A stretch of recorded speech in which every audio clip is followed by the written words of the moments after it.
Morning दोस्तों, हमारे YouTube channel में आप सभी का स्वागत है।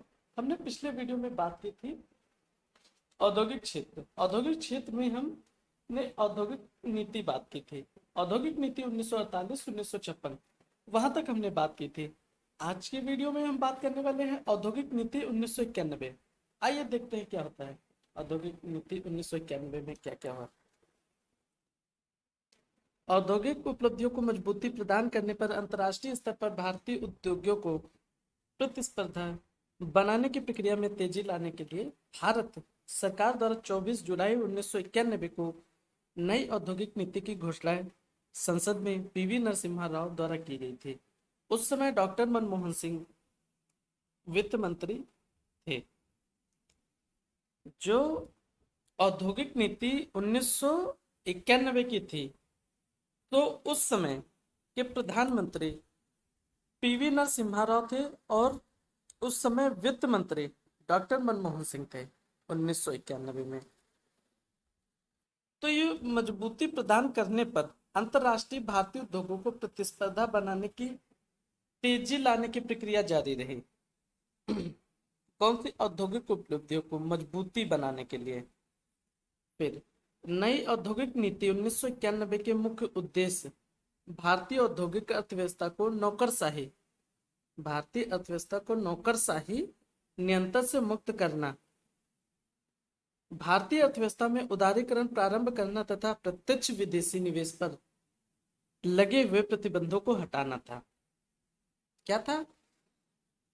औद्योगिक अर्थव्यवस्था को नौकरशाही नियंत्रण से मुक्त कराना, नौकरशाही नियंत्रण को मुक्त कराना, भारतीय अर्थव्यवस्था में उदारीकरण प्रारंभ करना तथा प्रत्यक्ष विदेशी निवेश पर लगे हुए प्रतिबंधों को हटाना था। ये 1991 की औद्योगिक नीति में था। चलिए आगे देखते हैं।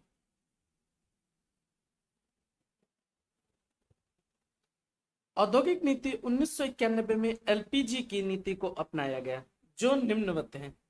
एलपीजी किसे कहते हैं? उदारीकरण,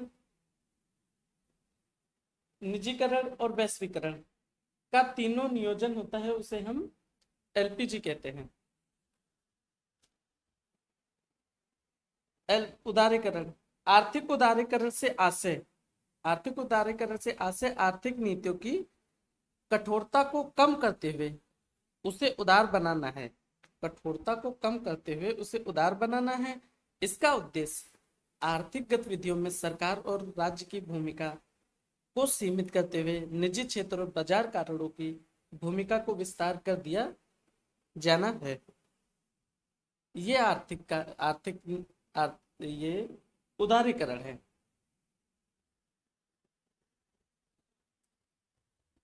उदारीकरण को हम दूसरे तरह से समझ सकते हैं। अर्थव्यवस्था में बाजार समर्थक या पूंजीवादी समर्थक की ओर अर्थव्यवस्था में बाजार समर्थक या पूंजीवादी समर्थक की ओर आर्थिक नीतियों को झुकाव ही उदारीकरण है। क्या है? बाजार समर्थक या पूंजीवादी समर्थक की ओर आर्थिक नीतियों का झुकाव ही उदारीकरण है। हमने 1970 के दशक में इसे संपूर्ण यूरो अमेरिका और विशेषकर 1980 के दशक में होते हुए देखा है। इसका सबसे विशिष्ट उदाहरण 1980 के दशक मध्य में चीन की अर्थव्यवस्था तब साम्यवादी अर्थव्यवस्था थी 1980 में, जब इसने खुले दौर की नीति की घोषणा की। हम विश्व अर्थव्यवस्था इतिहास से एक अन्य उदाहरण लेते हैं। 20वीं शताब्दी के प्रारंभ में अमेरिका और साम्यवादी चीन द्वारा दूसरी ओर ये उदारवादी अर्थव्यवस्था के दो श्रेष्ठ उदाहरण हैं।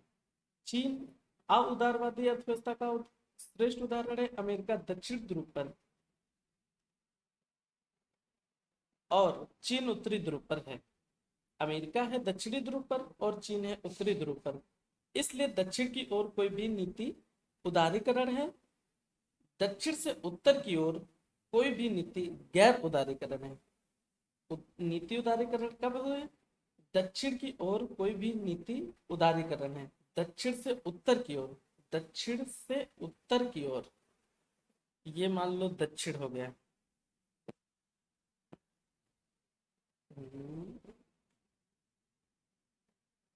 ये मान लो दक्षिण हो गया, और ये उत्तर हो गया। दक्षिण से उत्तर की ओर न- नीति गैर उदारीकरण है। जो उत्तर से दक्षिण की ओर, वो नीति उदारीकरण है।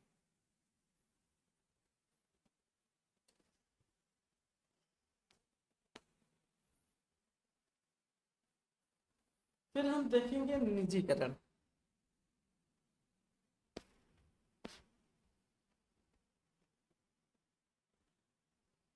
हम्म, इसके लिए आर्थिक नियमों और विनियमों में ढील देते हुए इससे निजी क्षेत्र और बाजार के अनुरूप बनाया गया है।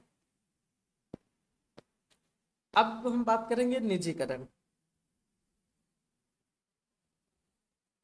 निजीकरण सभी प्रकार की वाणिज्यिक गतिविधियों को सार्वजनिक उपक्रमों से वापस लेते हुए इसके प्रबंधन एवं स्वामित्व को निजी क्षेत्र को सौंपना है। निजीकरण सभी प्रकार की वाणिज्यिक गतिविधियों को सार्वजनिक उपक्रमों से वापस लेते हुए इसके प्रबंधन एवं स्वामित्व को निजी क्षेत्र को सौंपना है। दूसरी तरह से हम समझेंगे, 1980 और 90 के दशकों में सरकारों, विशेषकर अमेरिका और इंग्लैंड में नई अधिकार वरीयता और आस्थाओं के प्रभाव के अंतर्गत रोलिंग बैंक को देखा गया था। तो जिन नीतियों के अंतर्गत रोल बैंक किया जाता था, उसमें विनियमन, निजीकरण और लोक सेवाएं बाजार सुधारों को प्रारंभ करना सम्मिलित है। उस समय निजीकरण का प्रयोग राष्ट्र पर संपत्तियों को निजी क्षेत्र को हस्तांतरित करने के रूप में किया जाता था। निजीकरण अपने सटीक अर्थ में देखें तो विराष्ट्रीकरण है, अर्थात पर संपत्तियों का राज्य के स्वामित्व से निजी क्षेत्र को हस्तांतरण है, जो कि 100% तक है। ऐसे कड़े उपाय विश्व में केवल एक बार ही कहीं होते हैं जिसमें कोई राजनीतिक गिरावट ना हो। 1980 के दशक में थैचर शासन के दौरान इंग्लैंड में ऐसा हुआ था। निजीकरण के इस मार्ग को लगभग सभी लोकतांत्रिक प्रणालियों द्वारा अस्वीकार किया गया। 1990 के मध्य में कुछ दक्षिण यूरोपीय राष्ट्रों, इटली, स्पेन, फ्रांस और अमेरिका ने ऐसे कदम उठाए। भारत ने कभी ऐसे निजीकरण में प्रवेश नहीं किया। तो ये हो गया निजीकरण। अब हम देखेंगे वैश्वीकरण। वैश्वीकरण भारतीय अर्थव्यवस्था को वस्तु, सेवा पूंजी और निवेश के संदर्भ में से विश्व की अर्थव्यवस्था के लिए होना, ताकि वैश्विक अर्थव्यवस्थाओं के समेकन के जरिए एक भूमंडलीकृत अर्थव्यवस्था आकार ग्रहण कर सके और भारत के आर्थिक हितों को सुनिश्चित कर सके। वैश्वीकरण की जो प्रक्रिया है वो हमेशा आर्थिक अर्थों में प्रयुक्त किया गया है, जबकि हम इसने हमेशा राजनीतिक और सांस्कृतिक आयात ग्रहण किए हैं। एक बार जब आर्थिक परिवर्तन होते हैं तो इसके अनेक सामाजिक राजनीतिक प्रभाव होते हैं। वैश्वीकरण को सामान्यतः राष्ट्रों के मध्य आर्थिक एकीकरण में वृद्धि के रूप में परिभाषित किया जाता है। वैश्वीकरण 1800 से 1930 तक महामंदी और दो विश्व युद्धों, जो 1914 से 1918 तक चला था, 1939 से 1945 तक रहा था, दो विश्व युद्धों तक अबाधित रूप से चलता रहा, जिसने छटनी और 1930 के दशक के प्रारंभ से अनेक व्यापार प्रतिबंध लगाए गए थे।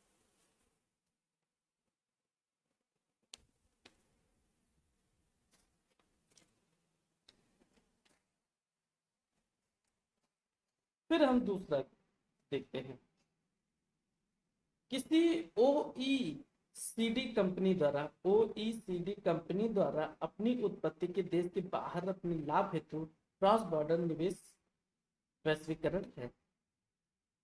किसी भी ओईसीडी द्वारा कंपनी द्वारा अपनी उत्पत्ति के देश के बाहर अपने लाभ हेतु क्रॉस बॉर्डर निवेश वैश्वीकरण ही है। डब्ल्यूटीओ के लिए वैश्वीकरण का अर्थ है विश्व की अर्थव्यवस्थाओं का माल और सेवाएं, पूंजी और श्रम बल की आवंटित क्रॉस बॉर्डर आवाजाही की ओर झुकाव है। ये WTO पे हो गया था।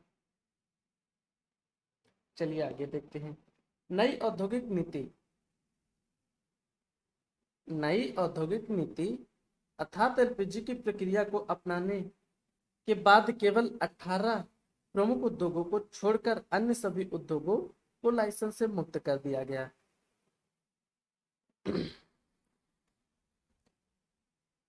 नई औद्योगिक नीति अर्थात एलपीजी की प्रक्रिया कौन सी थी? वैश्वीकरण, निजीकरण और उदारीकरण।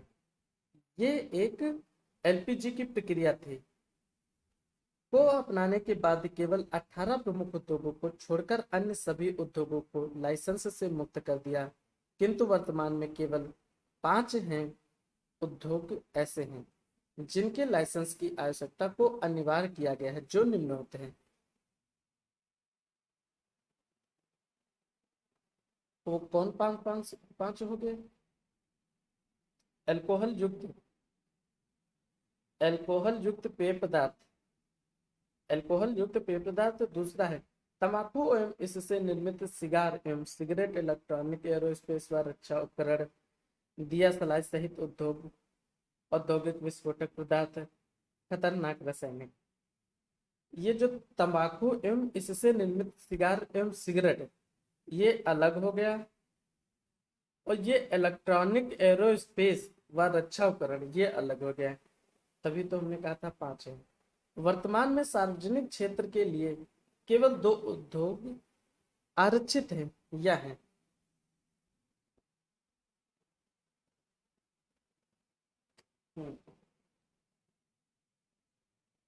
वर्तमान में सार्वजनिक क्षेत्र के लिए केवल 2 उद्योग को ही आरक्षित माना गया है। नंबर 1 परमाणु ऊर्जा। नंबर 1 परमाणु ऊर्जा। और दूसरा क्या है? भारत सरकार के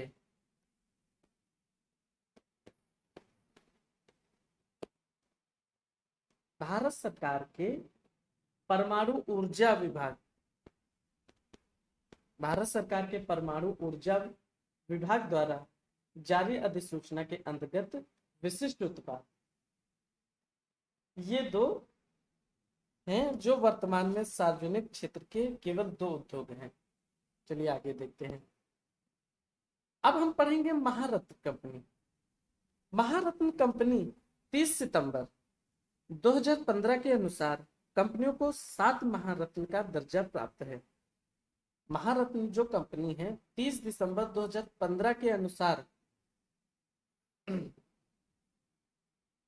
सर्वे के अनुसार, तो 7 महारत्न का दर्जा दिया गया है। वो कौन से हैं 7 Maharatna? Number 1 SAIL, number 2 ONGC, number 3 IOC, number 4 NTPC, 5 CIL, 6 BHI BHEL, 7 GAIL GAIL. ये महारत्न कंपनी है, 7 महारत्न कंपनी है। अब नवरत्न कंपनी देखें, इसमें कितने को दर्जा मिला है? नवरत्न कंपनी 30 सितंबर 2015 के अनुसार 7 कंपनी को नवरत्न का दर्जा प्राप्त हुआ। जो 30 सितंबर है, 30 सितंबर 2015 के अनुसार 17 कंपनी को नवरत्न का दर्जा प्राप्त है। 17 कौन कौन से हो गए? BEL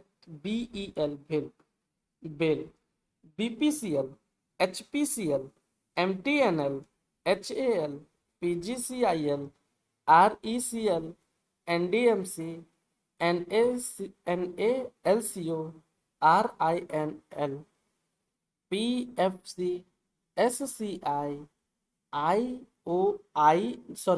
OIL, NCL, NBCCL, EIL, CONCOR, Concor. ये 17 नवरत्न कंपनी हो गई।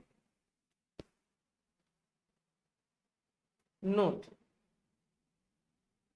दर्जा, जो नोट है महारत्न का दर्जा, नोट महारत्न, महारत्न का दर्जा 22 जुलाई 1997 से देना प्रारंभ कर दिया। मिनी रत्न में कंपनी, इनमें 73 कंपनियां हैं, मिनी रत्न है जो, इनमें 73 कंपनियां हैं। वो 30 सितंबर 2015 के अनुसार, इसका जो सर्वे है 30 सितंबर 2015 के अनुसार 73 कंपनी को मिनी रत्न का दर्जा प्राप्त है।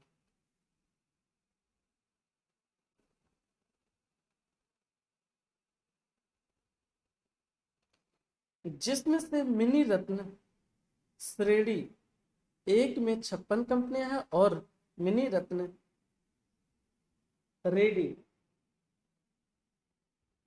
मिनी रत्न श्रेणी, रेडी नहीं श्रेणी, मिनी रत्न श्रेणी, हाँ मिनी रत्न श्रेणी दो में 17 कंपनी है। मिनी रत्न श्रेणी एक में 56 कंपनियां हैं, मिनी रत्न श्रेणी दो में 17 कंपनियां हैं।